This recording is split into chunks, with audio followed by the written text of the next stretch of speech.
नमस्कार, जोहार। चलिए जानते हैं झारखंड सूबा की ताजा खबरों को। लेकिन उससे पहले अगर आपने अभी तक इस चैनल को सब्सक्राइब नहीं किया तो सब्सक्राइब कर लें, जिससे कि आपको झारखंड सूबा की ताजा खबर रोजाना मिलती रहे।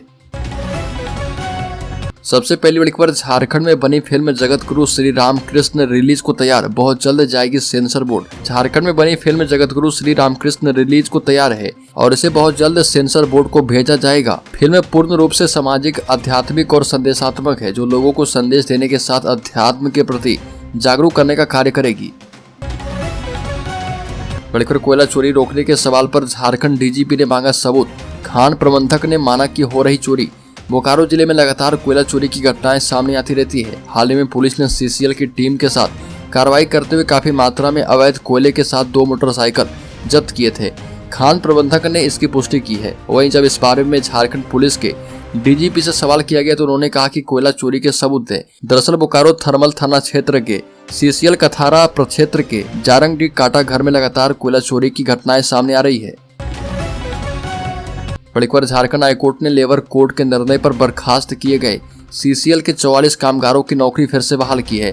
झारखंड हाईकोर्ट ने सेंट्रल कोलफील्ड्स लिमिटेड सीसीएल की करगली और स्वांग कोल बासरी में काम करने वाले 44 अस्थायी कामगारों की वर्ष 2017 में बर्खास्तगी को रद्द करते हुए उन्हें फिर से नौकरी में बहाल करने का आदेश दिया है। हाईकोर्ट के जस्टिस एस चंद्रशेखर की अध्यक्षता वाली खंडपीठ ने बर्खास्त किए गए इन मजदूरों की अपील याचिकाओं पर सुनवाई करते हुए कहा कि लेबर कोड के द्वारा किसी कर्मी को बर्खास्त करने का आदेश देना उसके क्षेत्राधिकार में नहीं जाता। बड़ी खबर, झारखंड के गांव में कर्मा महोत्सव मनाने जुटा था परिवार, महाराष्ट्र में हो गई बेटे की हत्या। बोकारो के गोमिया प्रखंड अंतर्गत रतरोचट्टी थाना क्षेत्र के असना बेड़ा टोला में दीपक कुमार महतो का परिवार कर्मा महोत्सव मनाने में जुटा था। महिलाएं कर्मा के उपवास में थी, लेकिन उन्हें क्या पता कि घर के कमासूद बेटे की हत्या हो गई है। अचानक खबर आई कि महाराष्ट्र के कल्याण में काम कर रहे भोला कुमार महतो की हत्या कर दी गई। खबर सुनते ही परिवार के सदस्य अवाक रह गए। भोला की उम्र महज 22 साल थी। महाराष्ट्र के कल्याण में अज्ञात अपराधियों ने उसकी हत्या कर दी। बताया जाता है कि मुंबई में कंपनी का हाईवा चलाते हुए माल लेकर कल्याण की ओर जा रहा था। इसी बीच सुबह करीब 3 बजे कल्याण के पास हाईवा पंचर हो गया, जिसके बाद भोला महतो वाहन से उतरकर चक्का खोलने में जुट गया। इसी बीच एक लाल रंग की स्कूटी में 3 की संख्या में अपराधी आ धमके और भोला को कब्जे में ले लिया, जिसके बाद अपराधियों ने भोला के साथ मारपीट की और उसके पास रखे मोबाइल सहित पैसे छीन लिए। अपराधियों के द्वारा मारपीट किए जाने पर घटनास्थल से जान बचाने के लिए भोला कुमार भागने लगा तो अपराधियों ने पीछा करके उसे पकड़ लिया और ताबड़तोड़ चाकू से प्रहार किया। बड़ी खबर, एमएलए सुदेश महतो ने वंदे भारत ट्रेन को दिखाई हरी झंडी, कहा कि मिलेगी बेहतर रेल सेवा। मुरी रेलवे स्टेशन प्लेटफॉर्म नंबर 2 पर रांची के सांसद संजय सेठ एवं सिल्ली विधायक सुदेश कुमार महतो, जिला परिषद अध्यक्ष बीना चौधरी, रेलवे के यार्ड मास्टर एमएस खान आदि ने वंदे भारत एक्सप्रेस ट्रेन को हरी झंडी दिखाकर रवाना किया। इस मौके पर विधायक सुदेश कुमार महतो ने कहा कि वंदे भारत एक्सप्रेस के परिचालन से झारखंड की जनता को बेहतर रेल सुविधा मिलेगी। इससे राज्य की आर्थिक और सामाजिक विकास को भी बढ़ावा मिलेगा। सांसद संजय सेठ ने कहा कि वंदे भारत ट्रेन से लोगों को खासकर टाटा घाटशिला और हावड़ा जाने में काफी सहूलियत होगी। बड़ी खबर, झारखंड की एक और ट्रेन में डकैती। मुरी जम्मू तवी एक्सप्रेस के बाद पलामू एक्सप्रेस में जमकर लूटपाट, यात्रियों पर हमला किया गया। ओडिशा के संबलपुर से जम्मू तवी जाने वाले मुरी एक्सप्रेस में डकैती के बाद झारखंड की एक और ट्रेन पर डकैतों ने धावा बोल दिया। बरकाकना से पटना के बीच चलने वाली पलामू एक्सप्रेस में देर रात लूटपाट की वारदात सामने आई। घटना अनुग्रह नारायण रोड और Dehri on Sone railway station के बीच 12 बजे रात में हुई। हथियारबंद डकैत ट्रेन के स्लीपर कोच S2 में घुसे और यात्रियों पर हमला करते हुए लूटपाट करके फरार हो गए। लूट का शिकार बने उटारी के एक युवक ने बताया कि 5 डकैतों ने वारदात को अंजाम दिया है। उसके पास से 3,500 रुपए और कपड़े का बैग लूट लिया। बड़ी खबर, झारखंड में पारा शिक्षकों का आंदोलन तेज, मुंडन कराकर सरकार को दी धमकी, बिहार से सीख लेने की सलाह दी। झारखंड के पारा शिक्षकों यानी सहायक अध्यापकों ने अपने आंदोलन को और भी तेज कर दिया है। पारा शिक्षक झारखंड सरकार को बिहार सरकार से सीख लेने की सलाह दे रहे और बिहार में नियोजित शिक्षकों को राज्य कर्मी का दर्जा दिए जाने की तैयारी के बीच झारखंड में भी पारा शिक्षकों को वेतनमान देने की मांग तेज हो गई है। बिहार के जैसे यह खबर झारखंड पहुंची, आंदोलन कर रहे टेट पास पारा शिक्षक हेमंत सरकार पर दबाव बनाने में जुट गए हैं। राजभवन के समक्ष धरना दे रहे टेट पास पारा शिक्षकों ने इस दौरान न केवल बिहार से सीखने की सलाह सरकार को दी है, बल्कि सरकारी उदासीनता के विरोध में मुंडन करवाकर मांगे पूरी नहीं होने पर अगले चुनाव में सबक सिखाने की बात तक कह डाली है। बड़ी खबर, नक्सली मिसिर बेसरा बना रहा कोल्हान में हमले की रणनीति। नक्सली मिसिर बेसरा उर्फ भास्कर कोल्हान में बड़े हमले की तैयारी में है। खुफिया विभाग की ओर से इसे लेकर अलर्ट जारी किया गया है। इसके बाद से पुलिस मिसिर बेसरा दस्ते के ठिकानों पर लगातार दबिश दे रही है। हाल ही के दिनों में 1 करोड़ के इनामी नक्सली मिसिर बेसरा ने कोल्हान में संगठन की कमान संभाली है। नक्सली संगठन भाकपा माओवादी सेंट्रल कमेटी का सदस्य मिसिर बेसरा सारंडा के घने जंगल में एक बड़े बंकर में रहता था।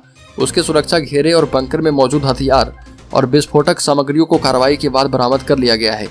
मिसिर बेसरा की सुरक्षा इतनी तगड़ी थी कि उसकी अनुमति के बिना इलाके में किसी का भी प्रवेश संभव नहीं था। जगह जगह लैंड माइन लगाए गए थे और बाद में पुलिस की कार्रवाई में उसके बंकर को ध्वस्त कर दिया गया। इस दौरान जंगल में एक स्थान से काफी मात्रा में बारूद और विस्फोटक बरामद किए गए हैं। रॉकेट लॉन्चर, तीर बम समेत कई हथियार भी मिले थे। बड़ी खबर, ट्रेन डकैती के दौरान मानवता को शर्मसार करने वाली घटना, दुधमुहे बच्चे को उल्टा लटकाकर धमकी दी। मुरी जम्मू तवी एक्सप्रेस में रात 12 बजे के आसपास की ये घटना बताई जा रही है। घटना देर रात की थी तो ज्यादातर यात्री सो रहे थे। ट्रेन ने जैसे ही रफ्तार पकड़ी, डकैतों ने उत्पात मचाना शुरू कर दिया। डकैतों ने बरवाडी और लातेहार स्टेशन के बीच AC 9 की बोगी में जमकर उत्पात मचाया। डकैतों ने काले कपड़े से अपने चेहरे को ढक लिया था। यात्रियों में खौफ पैदा करने के लिए डकैतों ने 8 से 10 राउंड फायरिंग कर दी। डकैत हथियार के साथ साथ लाठी डंडे लेकर ट्रेन में चढ़े थे। एक यात्री ने बताया कि जब वो गहने देने का विरोध जता रही थी तो उनके दुधमुहे बच्चे को उल्टा लटका दिया गया। बड़ी खबर, भाजपा सांसद सुनील सोरेन ने हेमंत सरकार पर निशाना साधा। केंद्र की योजनाओं को राज्य में फ्लॉप करने का लगाया आरोप। दुमका से भाजपा सांसद सुनील सोरेन जामताड़ा दौरे पर रहे और मीडिया से बात करते हुए हेमंत सरकार पर निशाना साधा। सांसद ने केंद्र सरकार की कल्याणकारी योजनाओं को राज्य में शिथिल करने और फ्लॉप करने का आरोप लगाया। वहीं उन्होंने नए संसद भवन में महिला आरक्षण बिल पास किए जाने को लेकर केंद्र सरकार का एक ऐतिहासिक फैसला बताया है। सांसद सुनील सोरेन ने दुमका में बन रहे एयरपोर्ट को लेकर अहम जानकारी दी और बताया कि जनवरी 2024 में प्रधानमंत्री मोदी दुमका एयरपोर्ट का शुभारंभ करेंगे। बड़ी खबर जामताड़ा से है, जहां पर करमाटाड़ थाना क्षेत्र के देवलबाड़ी में पिता और पुत्र के बीच लड़ाई इतनी प्रचंड रूप ले ली कि दोनों एक दूसरे के खून के प्यासे हो गए। ग्रामीणों की सूचना पर पुलिस मौके पर पहुंचकर दोनों के बीच हो रही झगड़े को शांत करवाया। बताया जा रहा है कि करमाटाड़ थाना क्षेत्र के देवलबाड़ी में बाप बेटे की लड़ाई होने की गुप्त सूचना पर पुलिस ने देवलबाड़ी गांव पहुंची। पुलिस को पता चला कि राजू मंडल अपने बेटे अनिल मंडल से लड़ाई कर रहा एवं खून खराबा होने की भी संभावना है। राज्य के गिरिडीह शहर को 3 मिनी स्टेडियम का तोहफा, विधायक ने रखी आधारशिला। गिरिडीह शहर वासियों को 3 मिनी स्टेडियम का तोहफा दिया गया है। कर्म पर्व के दिन सदर विधायक सुदेव कुमार सोनू ने कालूराम मोदी उच्च विद्यालय, एची हाई स्कूल मैदान और तितरिया मैदान पंचबा में मिनी स्टेडियम की आधारशिला रखी। इस दौरान विधायक ने बताया कि बच्चों एवं खेल प्रेमियों के साथ साथ सुबह शाम सेहत के लिए टहलने वाले लोगों की सुविधा का ख्याल रखते हुए शहर के अंदर 3 मिनी स्टेडियम बनाए जाना है और यह स्टेडियम नगर विकास के पैसे से निर्मित होगा। विधायक ने बताया कि राज्य के 24 जिले में से गिरिडीह पहला जिला है जहां पर शहर के अंदर 3 मिनी स्टेडियम का निर्माण हो रहा है। साथ ही बताया कि तीनों स्टेडियम शहर के 3 छोर में बनाया जा रहा। इससे पूरे शहर के लोग लाभान्वित होंगे। बड़ी खबर, झारखंड के चाईबासा में नक्सली मुठभेड़ में अगवा CRPF जवान बादल मुर्मू का 9 माह से सुराग नहीं मिल रहा। अब लेटेस्ट अपडेट आ चुकी है। 9 माह पहले चाईबासा में नक्सल अभियान के दौरान हुई मुठभेड़ में लापता CRPF जवान बादल मुर्मू का नक्सलियों ने अपहरण किया था। इसके बाद उसकी हत्या करके 100 जंगल में दफना दिया गया था। हाल ही में नक्सलियों के टेलीफोनिक बातचीत के दौरान ये बातें पुलिस अधिकारियों को सुनने को मिली है। हालांकि अभी तक 100 नहीं मिलने के कारण पुलिस अधिकारी उसकी हत्या की पुष्टि नहीं कर पा रहे। पुलिस सूत्रों से मिली जानकारी के मुताबिक करीब 10 दिन पूर्व यह बातें सामने आई थी कि बादल मुर्मू जीवित है और कोल्हान के जंगल में नक्सलियों के कब्जे में है।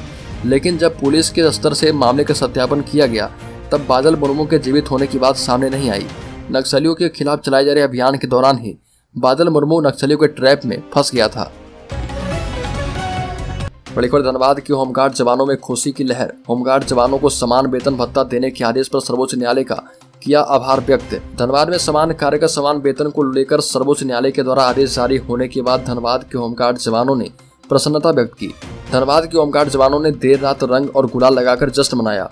बता दें कि माननीय झारखंड उच्च न्यायालय ने झारखंड सरकार को जो आदेश दिया था कि 3 महीने के अंदर होमगार्ड जवानों को समान कार्य का समान वेतन दिया जाए, उसे सरकार को पूरा करना होगा। यह आदेश पारित होने के बाद Jharkhand home guard welfare association Dhanbad ने इस निर्णय का स्वागत किया है और माननीय सर्वोच्च न्यायालय का आभार व्यक्त किया है। बड़ी खबर, धनबाद के कोयलांचल में त्योहार का सीजन शुरू होते ही सक्रिय हो गए गेसिंग धंधेबाज। त्योहार का सीजन शुरू हो चुका है, लोग तैयारियों में जुटे हैं। इधर लोगों को लूटने की भी तैयारी हो चुकी है। इस महीने कोयला कर्मियों को बकाया और बोनस मद में लाखों रुपए का भुगतान होना है, तो ऑनलाइन अवैध गैसिंग बुकिंग के धंधेबाज भी सक्रिय हो गए हैं। सालों भर अवैध धंधा करने वालों का टारगेट अब दुर्गा पूजा और दीपावली है। जिले में पांव पसार चुका सट्टे का अवैध कारोबार चोरी छिपे कई क्षेत्रों में अब चल रहा। गैसिंग धंधेबाज ऐसी जगहों पर चयन कर रहे जहां पुलिस की पकड़ से बचा जा पाए।